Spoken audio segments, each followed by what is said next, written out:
राजेश कुमारी राज का नमस्कार दोस्तों। बच्चे का दिमाग एक कच्चे घड़े की तरह होता है। हम बड़े उस पर जैसी आकृति बनाएंगे वो उस पर पक्की हो जाएगी। और माँ की बात तो उसके लिए पत्थर की लकीर होती है। इसी बात को सार्थक करते हुए आज एक कहानी सुनाऊंगी मैं आपको, फटफटिया।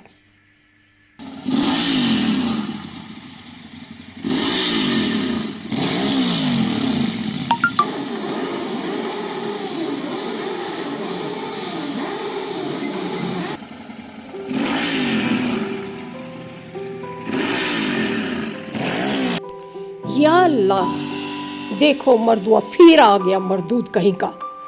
जब देखो घर के सामने घुर घुर घुर घुर चिढ़ाने पे लगा रहता है। मेरे घर के सामने बार बार लाएगा, हमारे घर के सामने लाएगा और घुर घुर करके हमें चिढ़ाता रहता है। इसे किसी की परवाह क्या, घर में कोई बीमार हो, किसी के सिर में दर्द हो, पर इसे कोई परवाह कहाँ है। इसको तो चिढ़ाने से मतलब है ना हमें। आग लगे इसकी, इस फटफटिया को। सिर में दर्द करके रख दिया। अब्बा हुजूर अंदर बीमार पड़े हैं, इसे फिर भी इतना भी गैरत नहीं आती है। या अल्लाह, बस करो बस करो बस करो बेगम, खुदा से डरो। क्यों बिला वजह कोसती रहती हो? आपको पता नहीं क्या, अब्बा हुजूर बीमार पड़े हैं घर में, उनको कितनी तकलीफ होती होगी। कुछ तो समझा करो। हमेशा मेरी बात गलत क्यों ठहराते हो? अरे बस कर बस कर। अब्बा हुजूर भी समझते हैं, उनको परेशानी नहीं। अब्बा हुजूर से ज़्यादा मुझे मालूम है तुम्हें परेशानी है। हर दम बद्दुआ देती रहती हो। मोटरसाइकिल है तो फटफट तो करेगी, आवाज़ तो करेगी। अरे बस करो, कुछ तो शर्म करो। मुन्ना सुन रहा है, मुन्ने पे क्या असर पड़ेगा?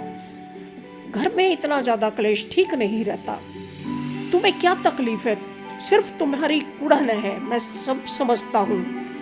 तुम्हें यही तकलीफ है ना कि हम दोनों का एक ही ऑफिस में हम दोनों काम करते हैं, फिर उनके घर में एक सी तनख्वाह है हमारी, उनके घर में ये मोटरसाइकिल कैसे आ गई, मेरे घर में साइकिल है।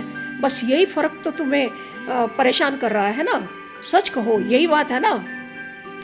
अरे क्यों नहीं समझती हो? उनकी कुछ पुश्तैनी जायदाद भी तो है, उसी से उन्होंने ये घर अच्छा बनाया, उसी से ये मोटरसाइकिल खरीदी। मेरे पास पुश्तैनी जायदाद नहीं थी, मैं कैसे खरीदता? कुछ तो समझा करो। हर टाइम ये आग लगे फटफटिया को। ये बंद करो कहना, बंद करो। तुम्हें कभी मेरी बात समझ आई ना आएगी।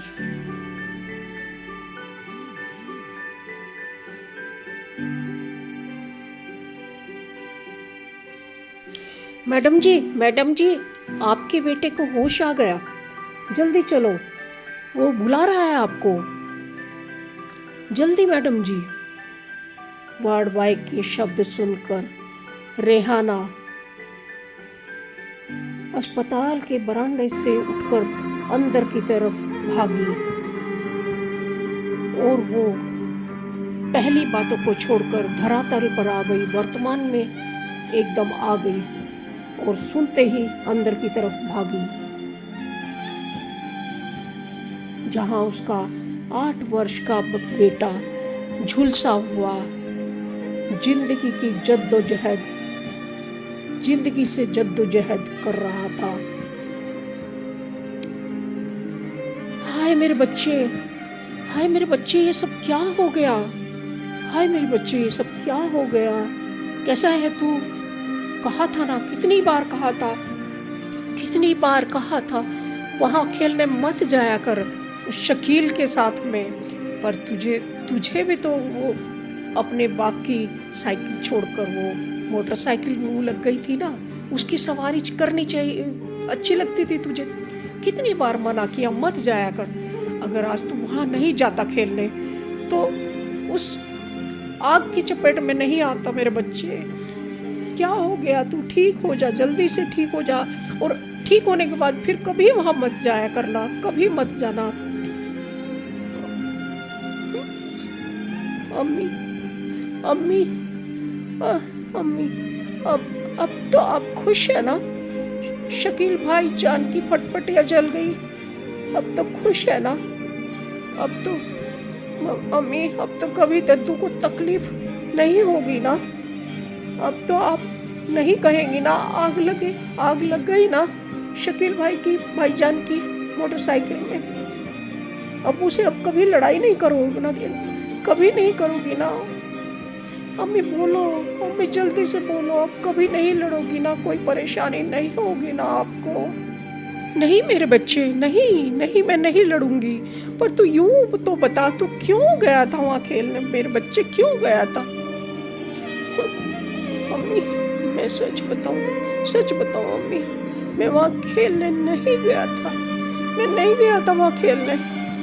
अम्मी, तुम चाहती थी ना कि उसकी मोटरसाइकिल में आग लग जाए, तो अम्मी मैं घर से माचिस लेके गया था, मैं माचिस लेके गया था और मोटरसाइकिल में आग लगा दी। अम्मा, अम्मी, मत लड़ाई करना। और ये कहते कहते बच्चे का सिर अम्मी की गोद में लुढ़क गया। सारा झगड़ा फसाद खत्म।